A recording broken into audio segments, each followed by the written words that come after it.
मारूफ TikTok star 36 वर्ष की उम्र में चल बसी। अहले खाना ने मौत की तस्दीक कर दी। TikTok star Kyle Marisa Roth की मौत की तस्दीक उनके अहले खाना की जानिब से कर दी गई है, ताहम मौत की वजह का इल्म नहीं हो सका।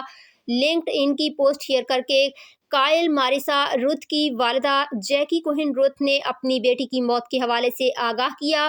जैकी कोहेन रुथ का अपनी पोस्ट में कहना था कि काइल मोहब्बत करने वाली थी, लेकिन अब कुछ भी मायने नहीं रखता।